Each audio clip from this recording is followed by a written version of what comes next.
Mapagpalang araw, kaibigan. Ito na naman po tayo.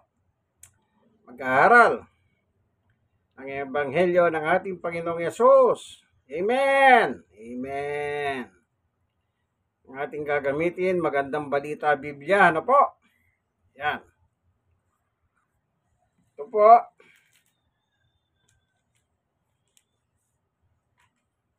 Yung tawag dito. Ito po, magandang balita Biblia.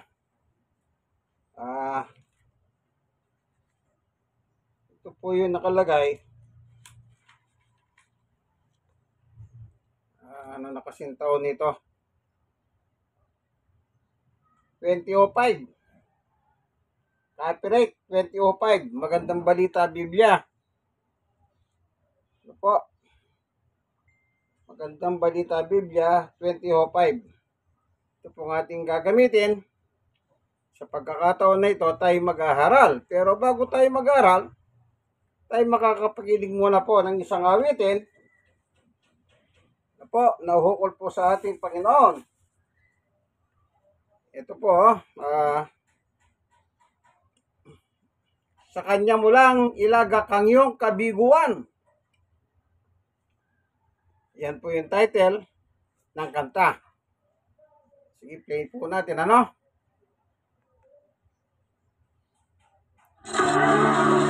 Blame not for coming. Lord, soften up. Ayan. Tanging kay Jesus mulang ito matatagpuan. Na.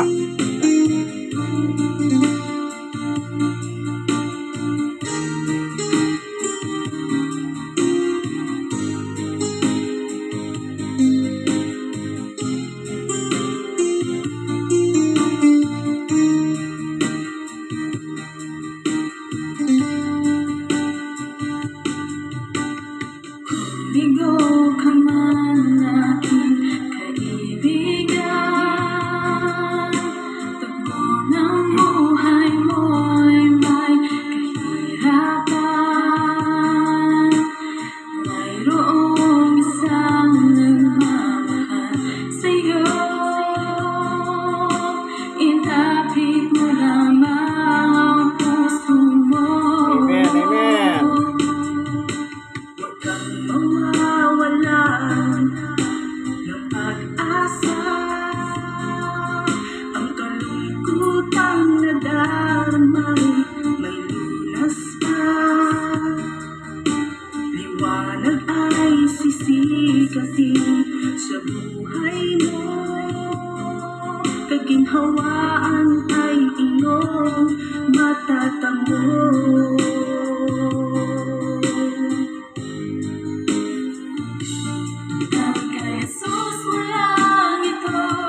kanya mo lang nilaga ang puso mong nagdaramdam. Kahit gaanong kabigat, kaya niyang lunasan. Sa kanya mo lang ito matatagpuan.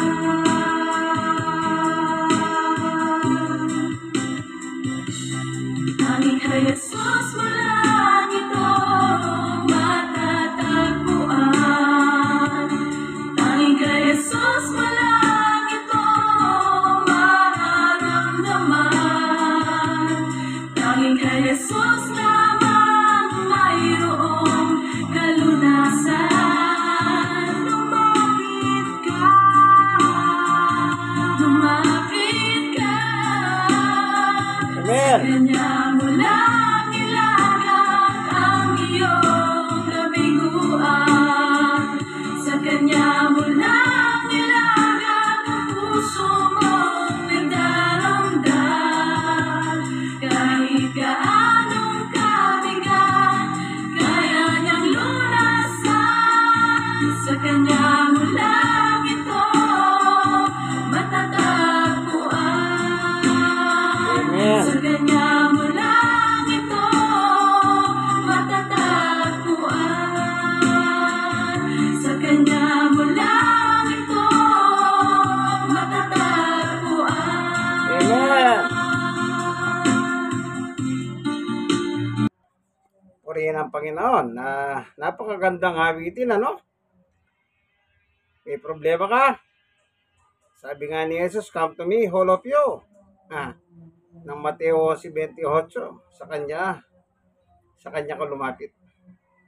Apo, tayo mag-aaral, pero bago tayo mag-aaral, tayo muna ay panandaliang lalapit sa isang panalangin. Panginoon Diyos, aming Ama na makapangyarihan sa lahat, minsan pa samahan kami ng iyong Santong Espiritu upang sa ganon ay aming maintindihan, maunawaan at pagkinabangan ng iyong turo at aral ayon sa Magandang Balita Biblia 2005 ng Catholic Edition. Po, sapagkat ang iyong salita ay totoong mapapanaligan at ang iyong salita ay aming pagkahit pangkaluluwa. Salamat po, Panginoon Diyos. Buksan mo po ang mga puso ng tao na makapanood ng video ito. Kung sila man po may dalang kabigatan, yung paghahanin, at kung naman sila may dalang mga iba't ibang sakit, karamdaman, yun po silang pagalingin. Maraming salamat po, aming Diyos, sa ngalan ni Jesus. Amen. Madalas na nakikita ko po ngayon sa social media na lagi nilang pinapaksa. Ano ang tunay na kalikasan ng Panginoong Yesus? Yan. Ano daw ang kalikasan na kalagayan ng ating Panginoong Yesus? Meron pong nagsasabi, siya ay tao, na gaya natin, at hindi Diyos. Meron man nagsasabi, siya ay Diyos. Pero mas maganda, yung tanong nila, kung ano ang likas na kalagayan ng ating Panginoong Yesus, mas maganda makuha natin sa Biblia yung akmang sagot doon sa akmang tanong. Po, eto. Ang babasahin ko po, yung sinulat ni Pablo. Tandaan nyo po, si Pablo po ay apostol ng Panginoong Yesus para sa mga hentil, hindi para sa mga kung kani-kanino. Dahil sa Biblia po, dalawang lahi lang ang nakalagay. Kung hindi ka Hudyo, hentil ka. Pilipino, hentil ka. Kaya kung meron tayong kikilala ng apostol sa Biblia, ay walang iba kundi si Apostol Pablo. Kasi siya nga po ang apostol ng mga hentil. Gaya ng kanyang patutuo. Ano po, gaya ng kanyang patutuo, tingnan lang natin. Napin ko po, ano?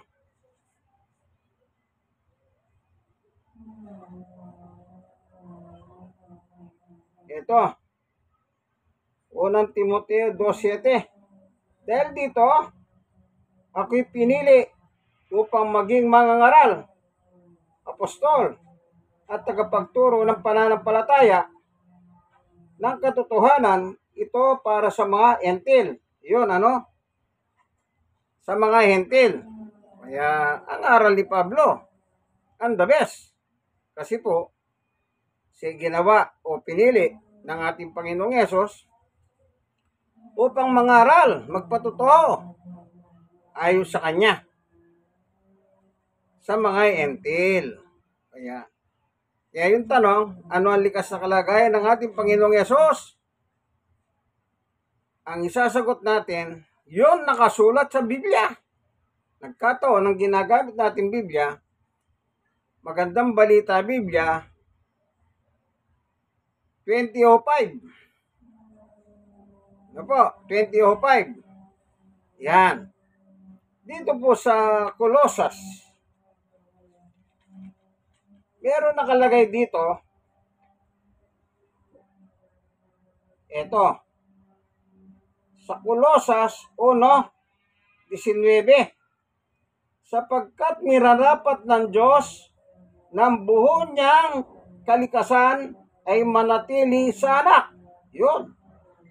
Sino po yung anak na tinutukoy sa Biblia? Ng Diyos. Di walang iba kundi ang ating Panginoong Jesucristo. Po.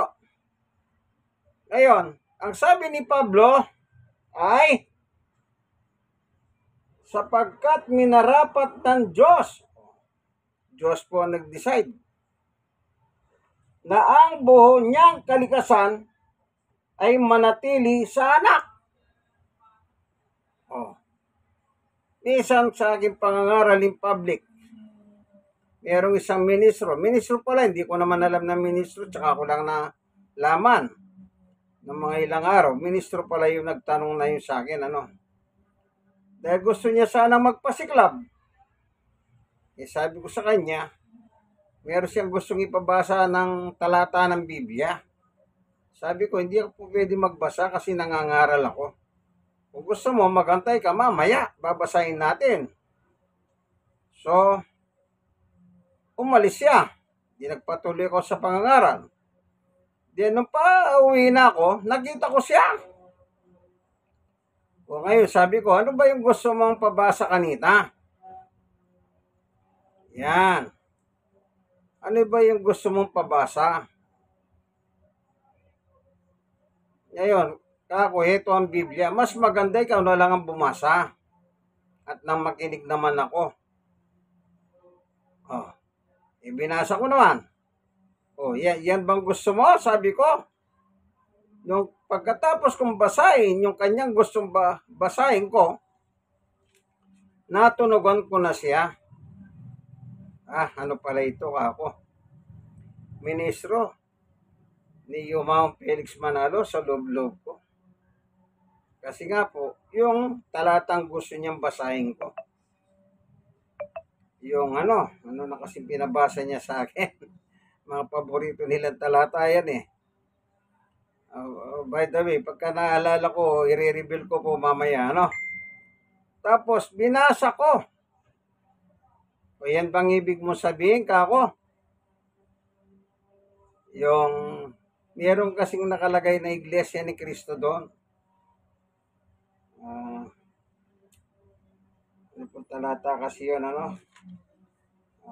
sandali, iniisip ko, anong version?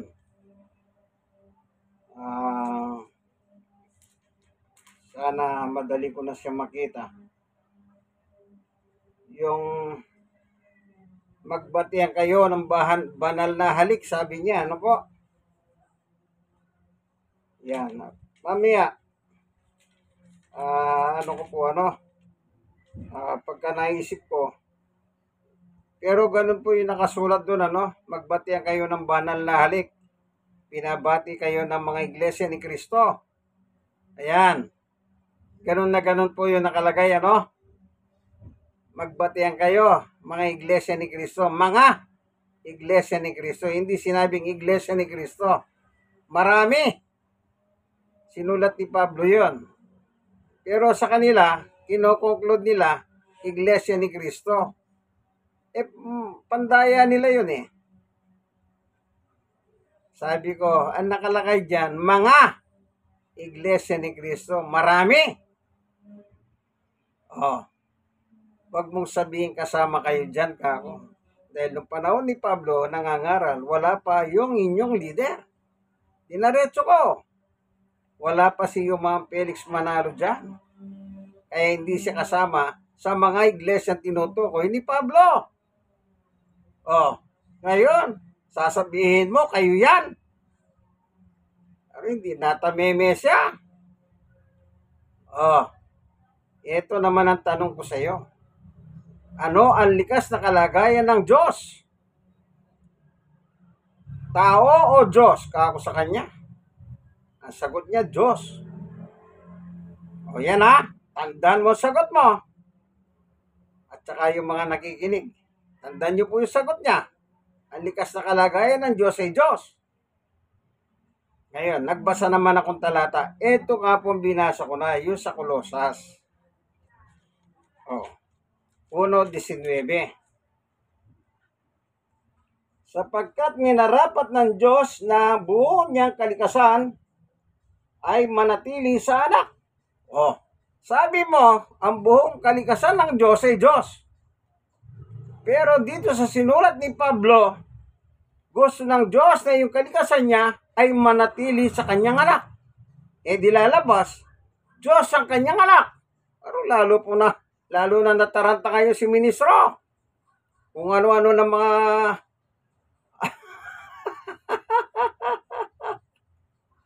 kung ano na yung pagyayabang-yabang niya. Sabi ko, tandaan mo yan. Ang sagot mo. Uli ka. Gusto niya kasing magmayabang. Gusto niya akong pasiklaban eh. Nagkataon. Ako'y nangangaral. Binulungan pa nga ako eh. Pakibasa mo nga yung ganito. Sabi ko mamaya na lang nangangaral ako kung gusto magantay ka. So hindi nagantay. Yung nga po, napauwi na ako. Nakita ko siya. Nasupalpal. Nasupalpal ha. Ito pa, may babasahin pa ako. Dinagdag ko pa ito eh. Ito. Sa Colossus pa rin po, chapter 2, verse 9 naman. Sapagkat likas kay Kristo ang buong pagka-Diyos, kahit na siya'y nagkatawang tao. Kita niyo po? Anong sabi ni Apostol Pablo? Sapagkat likas kay Kristo ang buong pagka-Diyos. Kita niyo po? Talagang Diyos si Jesus. Ayon kay San Pablo, na apostol ng mga hentil. Nakadalawa na ako. Sabi kong gano'n sa kanya. Di si Jesus pala Diyos ka ako. Samantalang sa iyo, si Jesus ay tao. Pero naloko na kako. Kay ministro. Ang akala ko pa naman kako kung anong gusto mong palabasin. Wala ka naman masagot. Paano yan kako? Hihirit ka pa? Pero sa isang pagkakataon, nagkita na naman kami. Doon ko nalaman na ministro pala siya ni Manalo. Sabi nila, ay, ministro yan. Sino ministro ka ako? Tinuro nila. Yan, ministro yan. Wala kang alam sa Biblia yan eh. Ministrong walang alam yan. Kako, nakatingin ako sa kanya, tumingin siya sa akin, hindi siya makakibo eh. Hindi ba? Sabi ko sa iyo, ikaw ang magbasa, ako makikinig. Ayaw mo magbasa. Pero gusto mo, pabasahin ako. Binasa ko naman yung kursunada mo. Ngayon, gusto mo ang sinulat ni Pablo? Mga iglesia ni Cristo, mga marami. Kasi maraming binuksan si Pablo na iglesia. Siya pinakamaraming mga iglesyang binuksan sa kasaysayan sa Biblia. Tapos aangkinin mo yon? Oh, sabi ko sa mga tao, walang alam yan. Pero pala nagtitinda ron, iglesia ni Cristo rin. Araw, lalo sila natapunan. Oh, sa isang pagkakataon po, ito naman ginawa nung iglesia ni Cristo nagtitinda. Binibidyoan niya ako. Matatapat ako sa kanya at bibidyoan niya ako. Babanatan ko siya. Tatalatahin ko siya. Nagbubukas ako ng talata. Pagkatapos, meron pa siya tinatawagan. Sabi niya pa babae pa naman yung nagtitinda. Bilis-bilisan nyo! Hanggat nandito. Sabi ko naman, alam mo, sister Kako, yung binibidyo mong yan, ipalabas mo sa inyong templo. Kung saan ang simbahan mo. Ipalabas mo. Baka sakaling maraming matauhan sa inyo, Kako. Pinipilit mong tao si Kristo, samantala sinabi ni Pablo, Diyos si Jesus. Ibig mo sabihin, mas magaling ka pa kay Apostol Pablo. Nakatapat sa akin yung video nila. Tapos tumatawag siya. Wala naman dumarating. Walang dumarating na tinatawagan niya. Ay, ilang beses niyang ginagawa yon. Walang dumarating. Bakit sila darating? Di makaharap yung camera sa akin Tinatalatahan ko sila. Sabi ko, wala akong binabasang iba dyan Wala akong dinadagdag, wala akong binabawas. Kung ano yung nakasulat sa Bibliang ginagamit ko, yan lang ang binabasa ko. Kasi po alam nyo, yung tamang haral, kung ano po yung nakasulat. Wag po kayong, yung iba kasi nagmamagaling biruin mo, ano ang likas na kalagayan ng ating Panginoong Yesus, ang isasagot nila, wala po sa lugar. Ito, napakaganda yung sinabi ni Pablo. Sinabi ng Diyos, yung kanyang buong kalikasan ay manatili sa kanyang anak. Sino nagsabi doon? Ang Diyos. Sino nag-reveal? Si Pablo. Salamat na lang, may Pablo. Kaya sabi ko doon sa ministro, kung gano'n, gawin nyo na lang ako dahil nabuking kayo ni Pablo. Palitan nyo si Pablo. Ikaw kaya pumalit kay Pablo Kako. Total, patay naman si Pablo. Ikaw na lang. Ayun. Alam nyo, nakikita ko pa yung ministro na yon. Wala na. Wala nang kadating-dating. Hindi na niya ako. Siguro sabi niya, wala. Nasusupal pala ako nito Talagang wala naman siyang ibubuga Napakaliwanag po, sabi ko. Ito ang Biblia, ikaw ang magbasa, ako ang makinig. Binibigyan ko siya ng chances na magbasa at ako yung taga-pakinig. Binibigay po yung speaker at mic sa kanya. Oto, magsalita ka Kako. Alam niyo po, hindi siya, ewan ko kung, baka naman sa unang birada na bukulan na siya kaya ayaw na niya umilit. Bakit? Sigurado, pag nagbasa siya, bibigyan ko siya mabigat na talata na naman na hindi niya masasagot. Kasi ang gagawin ko, hanapin mo sa Biblia ang sagot mo.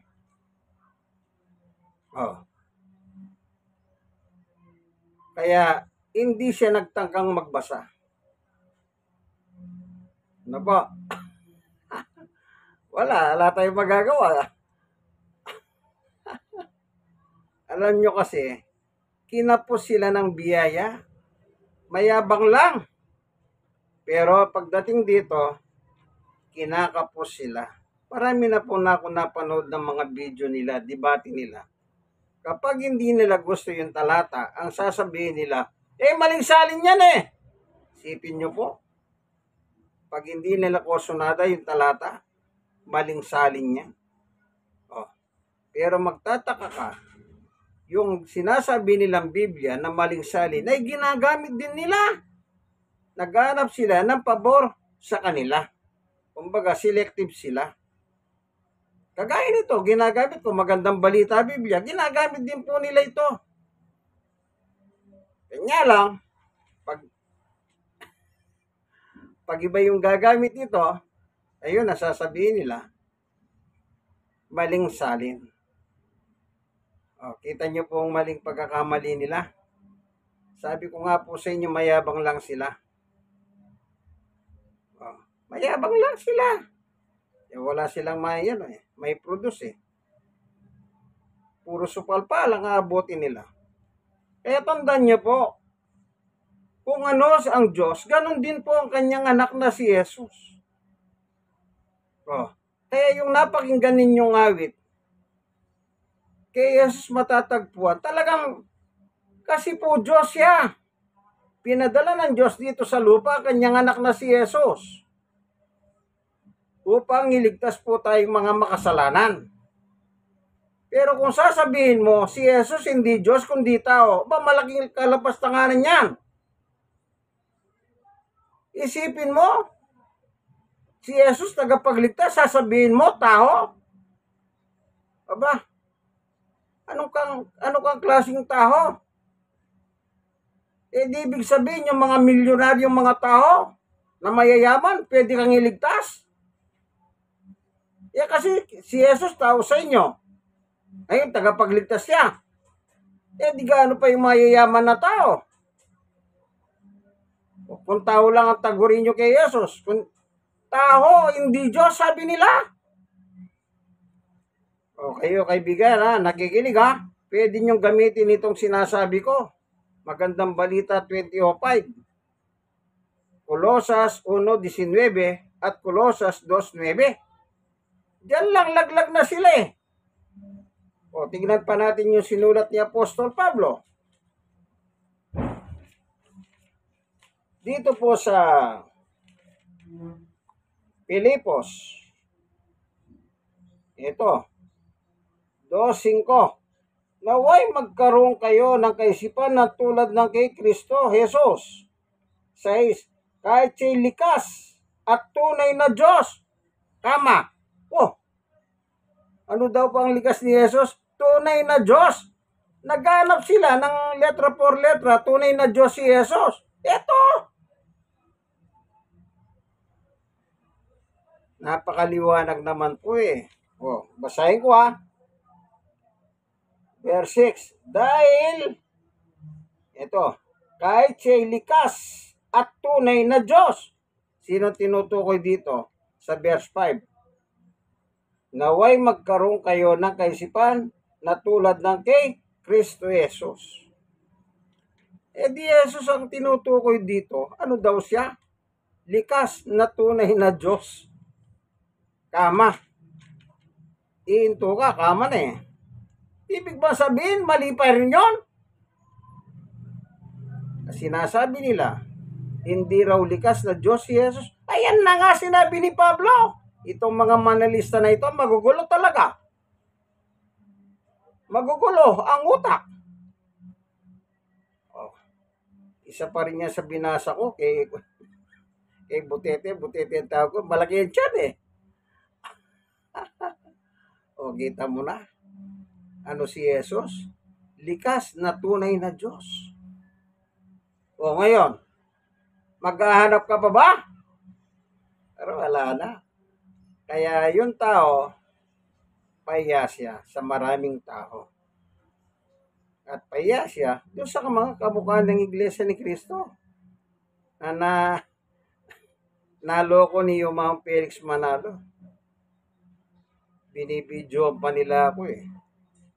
Tapos tawag-tawag pa, madali kayo habang nandito siya. Palagay ko po kung pinalalabas lang yung video na kinukunan niya doon sa mga ministro niya. Palagay ko, ang dami nang natauhan sa kanila. Eh bakit? Eh nagbabasa ako ng Biblia. Oh. Kaya sabi ko, gumagamit kayo ng Biblia, pag hindi pabor sa inyo, sinasabi nyo, maling salin. Oh, meron pa silang ginagamit. Ang tanong, saan nakasulat ang Iglesia ni Cristo? Pagkatapos ang gagawin nila, aanapin nila yung sinulat ni George Lamsa. Translation. Sa 2028, George Lamsa Translation. Nakalagay po doon, Church of Christ. Pero lagi nila sinasa, ayon sa pagkalikat ng Tagalog sa ating wika, Iglesia ni Cristo. Pero, ayaw naman nilang basahin sa Roma 5 ng Lamsa Translation. Bakit po? Kinikilala po ni Lamsa si Jesus ay Diyos. Nakasulat sa Lamsa Translation, Roma chapter 9 verse 5. O, kita nyo po? Kung naniniwala sila kay Lamsa, ba't hindi sila maniwala sa sinulat siya sa 9:5 ng Roma? George Lamsa Translation din. Bakit po? Maliwanag doon Kinikilala ni George Lamsa si Jesus na Diyos. Hindi po siyang ama, anak siya. Kaya alam niyo po, kahit naman dito, basahin natin dito. Ano nakalagay dito? Sige po, para sa ano lang. Roma 9:5.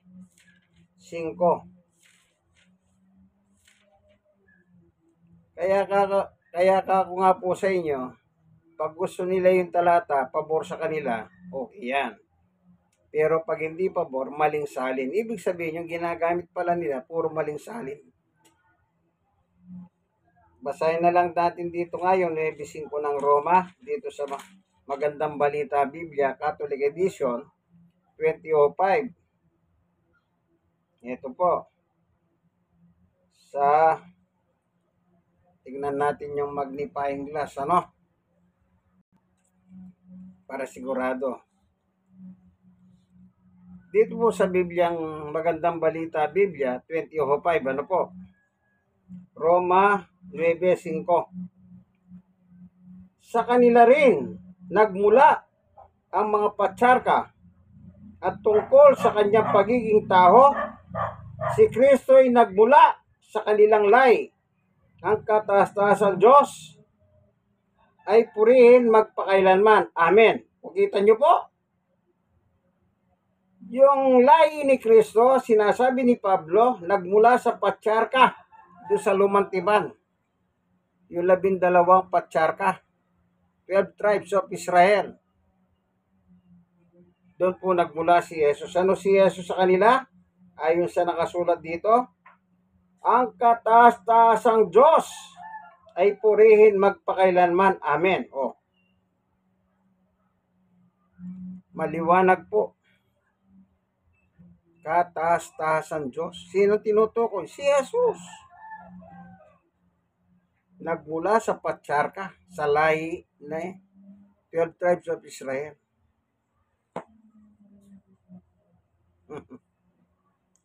Ayun, doon sa George Lamsa, ayon sa pagkaliwat, Diyos si Kristo, galing sa mga patsarka.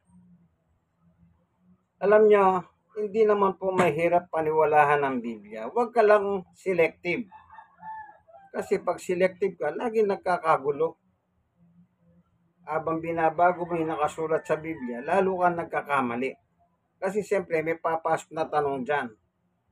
Kailangan masagot yan.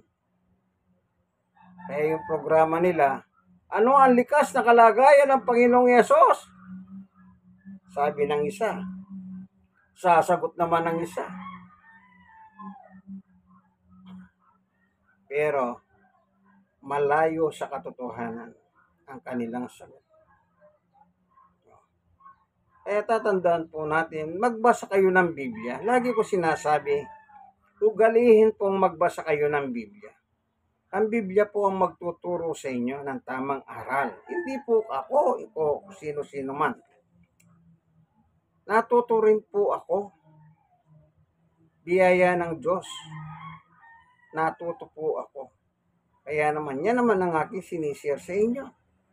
Na ano? Yung nakasulat. Hindi po ako yung nakasulat. Kaya tatandaan nyo po yan. No? Magbasa kayo. Ito po ang inyong kaibigan kay Jesus, Brother Manny Bautista, ating natungayan ang tunay na likas na kalagayan ng ating Panginoong Jesus. Ano po? Maraming salamat sa iyo, Panginoon Diyos, sa iyong pagtuturo sa amin. Aming natutunan po ayon sa kasulatan, ayon kay Apostol Pablo, na yung apostol, through Jesus Christ, siya po nagpaliwanag sa amin. Kasi po, si Apostol Pablo, siya po yung apostol ng mga hentil. Salamat po, Panginoon Diyos, sa ngalan ni Jesus. Amen. Kaibigan, like na like, share na share. Kayong nasisharean po, mag-share din kayo. Huwag niyo pong kalimutan mag-subscribe. Mag-subscribe po kayo. Ano? Ito po ang programang ang likas na kalagayan ng ating Panginoong Yesus. Siya ba ay Diyos o taho? Ayon sa Magandang Balita Biblia, Catholic Edition 2005. Maraming salamat po, kaibigan. Hanggang dito na lamang po. God bless us all. Bye-bye!